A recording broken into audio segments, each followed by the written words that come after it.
Tantor Audio, a division of Recorded Books, presents Defectors, How the Illicit Flight of Soviet Citizens Built the Borders of the Cold War World, by Erik R. Scott, narrated by David Vries. Introduction. Defectors and the Spaces in Between. In the early twilight of a summer day in 1958, the shores of the Bosporus were still, even as large ships streamed through the straits that connected the Black Sea to the Mediterranean, separated Europe from Asia, and divided Istanbul in two. No one saw the young man jump from the deck of a hulking Soviet cargo ship returning from a voyage abroad.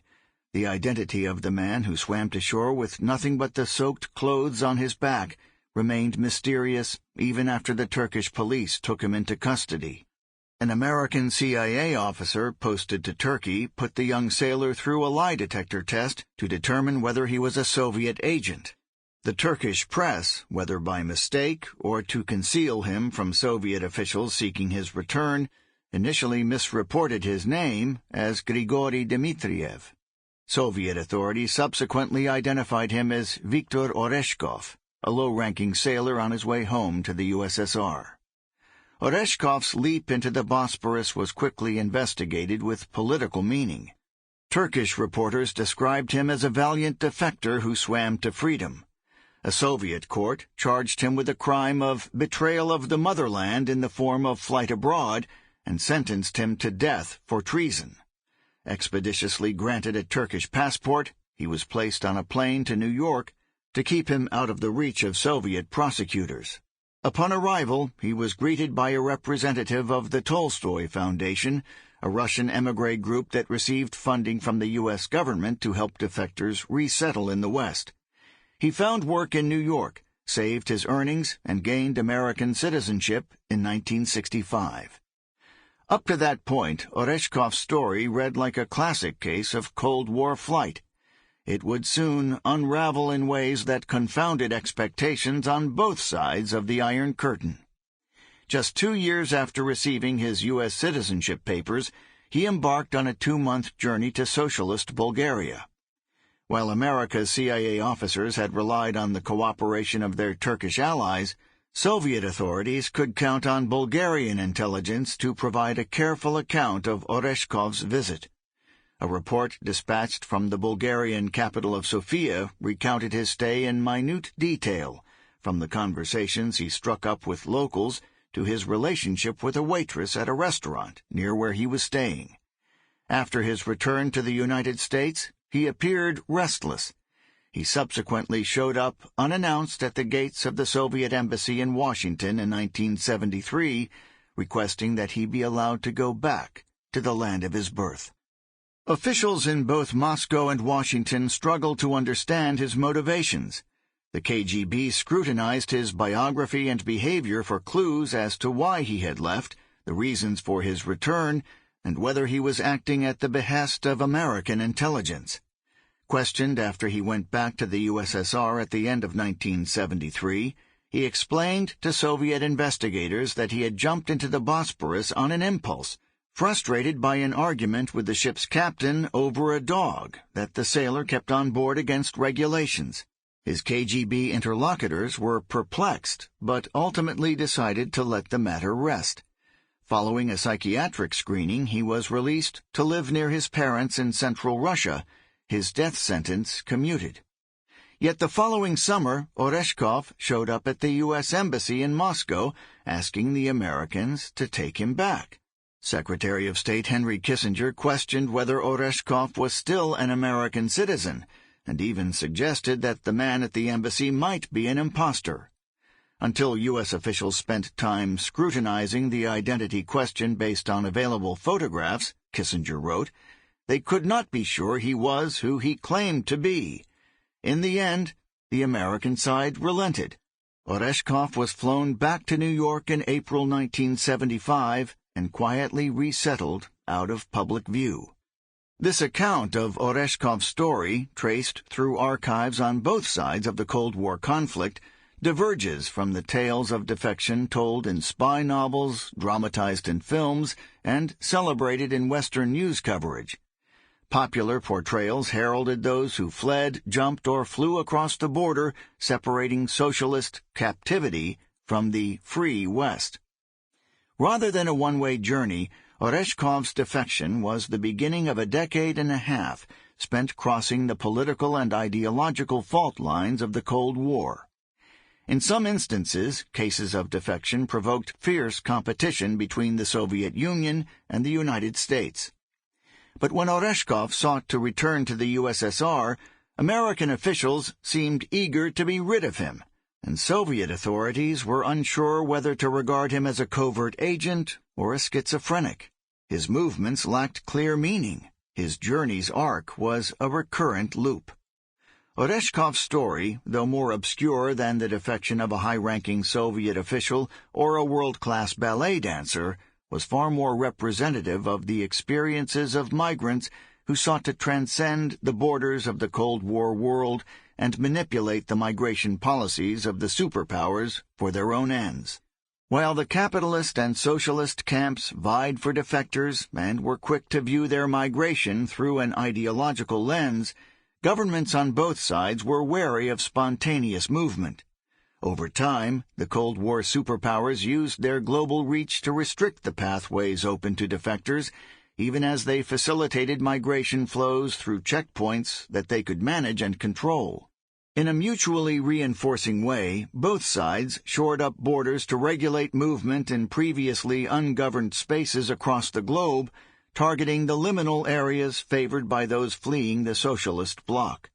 Meanwhile, new embassies and consulates were opened, official delegations were cleared for travel, air networks connected the world like never before, and cargo ships like the one from which Oreshkov had jumped continued to sail through the Bosporus. Defection and border-making in a globalized world. Oreshkov's journey illustrates how the histories of migration and globalization were intertwined. Both accelerated amid the Cold War, but are typically treated as separate subjects. The Cold War began in part as a battle for refugees, as the dramatic movement of people from east to west reified the distinction between the two opposing camps. The Cold War also saw the expansion of globalization, though the limits placed on migration during this period have been dismissed as simply an exception to the general trend toward global integration. Migration experts have pointed to the naturalization of the right to leave one's country at the Cold War's end. Specialists on globalization have emphasized the role of the United States in promoting the spread of capital and culture across borders and tended to portray the Soviet Union as a secondary actor in this process, or even a victim of it. Defectors, by contrast, argues that restraints on human mobility were an integral part of globalization and were imposed by both superpowers.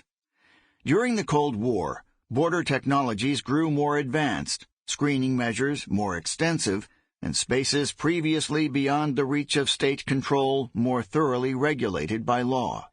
The way that borders continue to limit the movement of people in the contemporary world is not an exception to globalization's advance, nor a sign of its demise.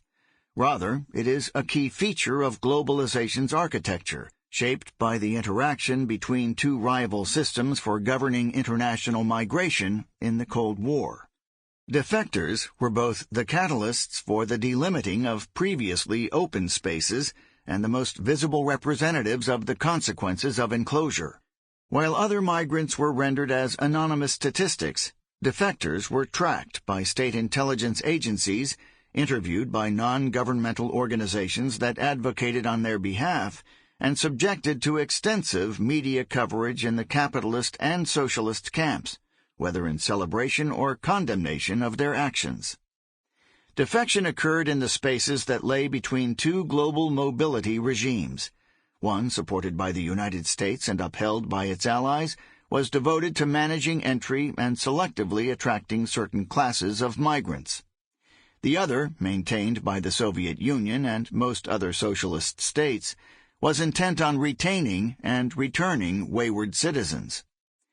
Both systems aimed to assert control over international migration in the wake of the Second World War, which uprooted populations on a massive scale.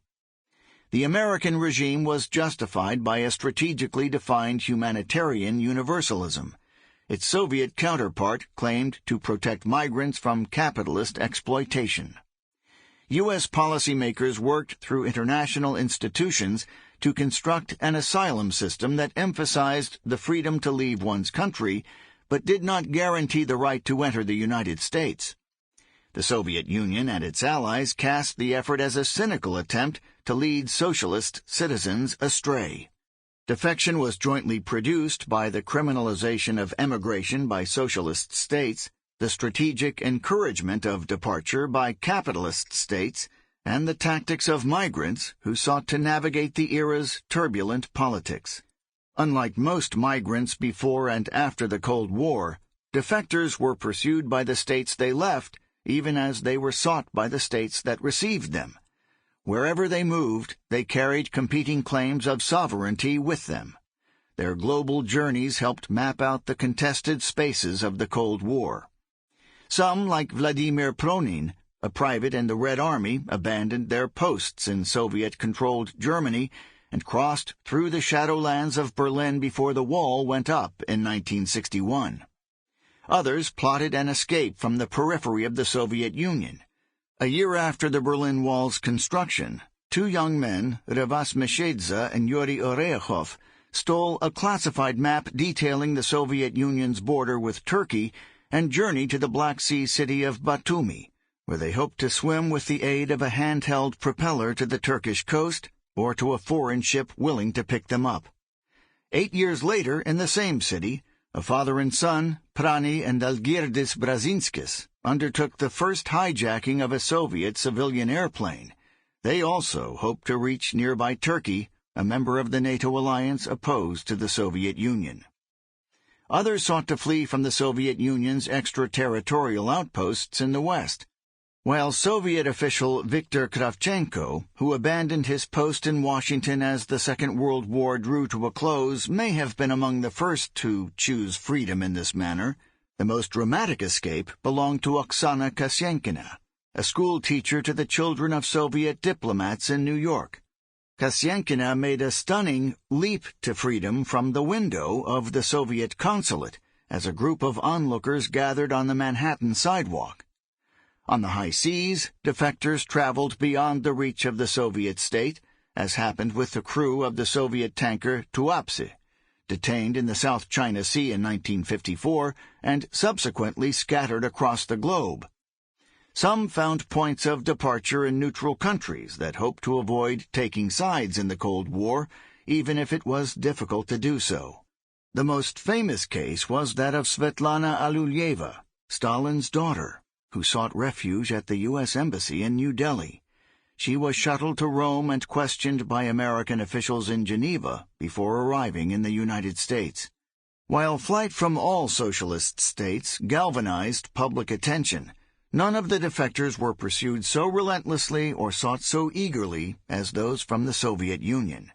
The struggle for fugitive Soviet citizens was an imperial contest waged far beyond the domestic borders of the United States and the Soviet Union, and against the backdrop of waning European influence across the globe. It played out in a crowded courtroom in post-war Paris, among rival intelligence agencies operating in the shadows of occupied Europe, in the western reaches of the socialist superpower, around the walls of Soviet embassies, in the disputed straits of the South China Sea, and thousands of feet in the air above the Soviet Union's neighbors. A closer look at the movement of defectors through these contested spaces confirms that the Cold War world's borders were more tentative than the monolithic Iron Curtain paradigm suggests. They were not simply imposed by one state, but instead formed through the interaction between East and West and as the result of a broader dialectic between migrants and state boundaries. However, their fluid and evolving nature did not hamper their effectiveness in limiting human migration. German author Peter Schneider, writing about the Berlin Wall, observed that every improvement in the border system spurred the creative drive to find a new loophole. Yet each illegal crossing in turn tightened the governance of the border regime. Policies deployed by both superpowers to manage defectors followed in the wake of their movements. Surprisingly, the competition for runaway Soviet citizens paved the way for collusion between the superpowers, who shared an interest in regulating the spaces crossed by defectors. As part of an effort to maintain their authority in the face of the decolonization that followed the demise of Europe's empires, the Soviet Union and the United States sought to lock newly independent countries into a set of rules governing diplomatic missions, the high seas, and airspaces. While they pursued different models of economic development, both superpowers sought to harness the power of international trade, which required protecting foreign delegations, shipping lines, and air routes. This effort at global rule-making begun in the late 1950s as the Cold War order was being institutionalized, carved out exceptions for the superpowers, but left less powerful countries and unauthorized migrants at a disadvantage. Although defection would all but disappear after the Cold War, it helped shape the governance of global borders in enduring ways. Disputes over these liminal wanderers brought what French philosopher Michel Foucault called governmentality into uncharted spaces, turning people into populations managed by state power. At the same time, defection's ideological framework hardened international borders for migrants by reinforcing the view, still widely held, that asylum should only apply to those with clearly delineated political claims. During the Cold War, the physical crossing of international borders by defectors seemed to speak for itself as a political act. Defectors' best-selling memoirs, often ghost-written, reinforced the impression that flight was an ideologically motivated decision. Viktor Kravchenko, the Soviet official who fled while on assignment in Washington, published I Chose Freedom in 1946, just as the battle lines between the Cold War's superpowers were being drawn. The book's title neatly signposted his journey from tyranny to liberty. Yet, upon closer inspection, even some of the more famous cases of defection resembled the experience of Oreshkov, the wandering sailor. Although defection promised the possibility of international mobility and personal reinvention, it flattened the complexity of migrant motivations and shoehorned their stories into Cold War narratives. The silencing of certain experiences and the full-throated promotion of others makes it difficult for historians to recover the full complexity of defectors' lives. Defection often left people trapped, physically and symbolically, between the two camps. Some reached the United States but died in obscurity. Others remained stranded beyond the borders of the Western countries they longed to reach. A prominent few returned to the Soviet Union but had difficulty finding a place for themselves in their old homeland. Although the two superpowers competed to claim defectors, they were more interested in interpreting and channeling movement, and they were prepared to prevent it when it was not in their national interests. Defectors and other migrants. The term defector rose and fell with the Cold War. It first became a common way of describing unauthorized flight around 1948. Nearly 4 decades later, the frequency of its usage had increased by more than 8,000%. The sudden disappearance of the term after 1991 was nearly as dramatic. Although originally used to describe those who fled from the Soviet Union and its Warsaw Pact allies, it came to encompass migrants from China, Vietnam, Cuba, and elsewhere in the socialist world. Defectors were treated as a special class of migrants. Following their dramatic arrival in the West, some were able to traverse previously insurmountable boundaries, including the racialized immigration restrictions maintained by the United States. Defection emphasized migrants' individual identities, allowing them to claim asylum on the basis of their political opinion. At the same time, it narrowed the scope of political choice to capitalism versus communism. Curiously, the word that defined Cold War migration for English speakers had no single equivalent inside the Soviet Union. The most direct translation was перебежчик, a person who flees to the other side. The Russian term dated to the early 19th century, and appropriately for the Cold War, had military connotations, as it originally referred to soldiers who went to fight for the opposing army. Other terms, such as pobezia and bieżeniec, also refer to the act of fleeing. However, a more common term in Soviet usage was niewowraceniec, or non-returner. A Stalinist neologism, it evoked another perspective, that of a state seeking the return of a wayward citizen. The term appeared in dictionaries in 1938, just as the Soviet Union tightened its borders and toughened restrictions on travel abroad. Most common of all in Soviet legal documents was the word izmennik, or traitor, used to refer to defectors. Soviet law even had a special category for those who betrayed the motherland in this fashion, treason in the form of flight abroad. Even in the United States there was confusion over who could be classified as a defector. In no small part, this was because the United States' official defector program, including its formal definition of which migrants could be considered defectors, remained a highly classified secret. To make matters worse, the program itself was often one step behind the migrants who chose to abandon the socialist camp.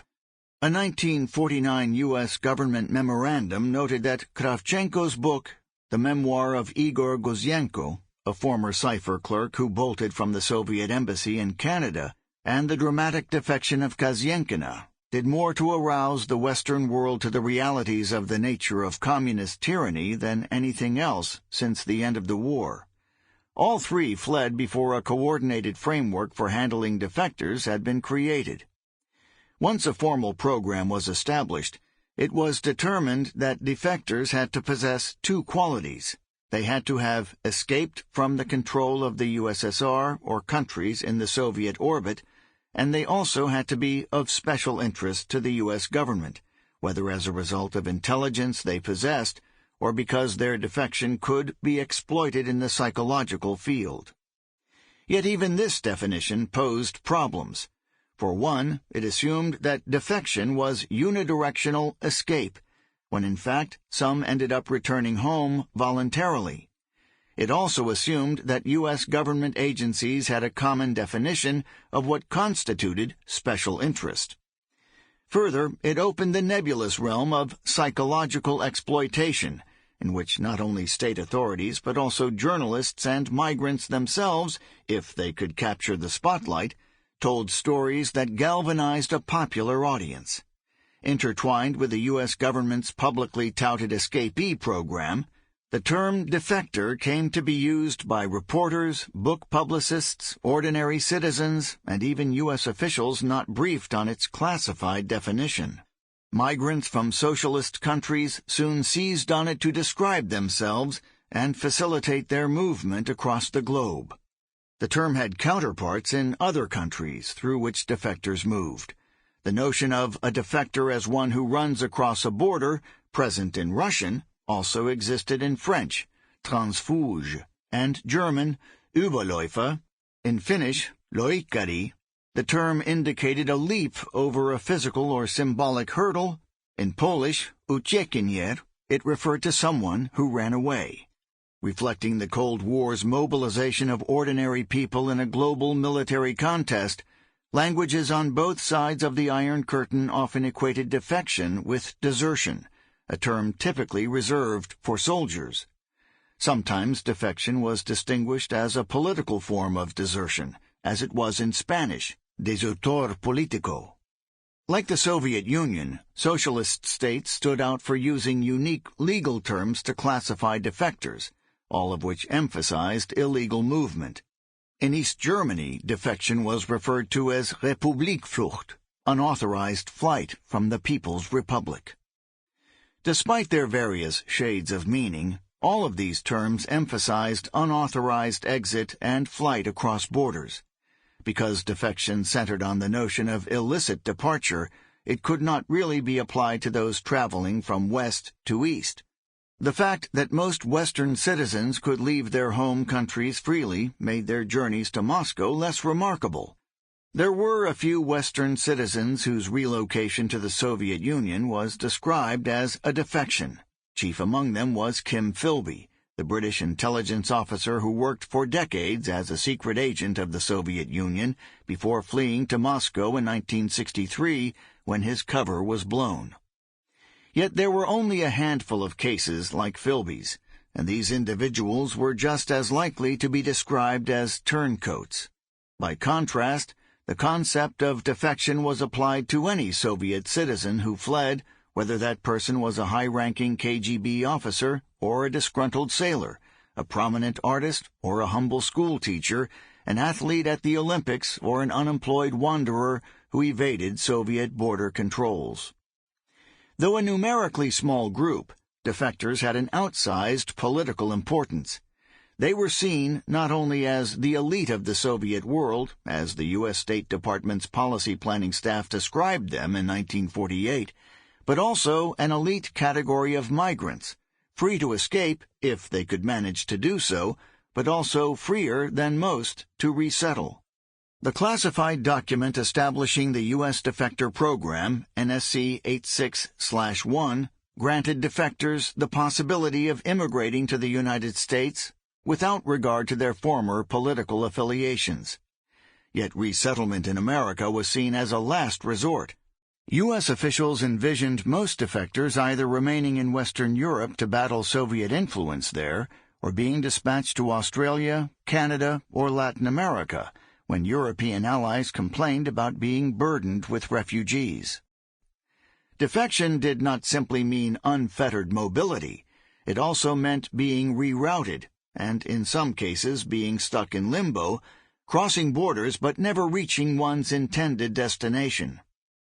Even as defection became a global phenomenon after World War II, Western governments, led by the United States, sought to ensure that its pathways followed a logical progression through government-controlled channels.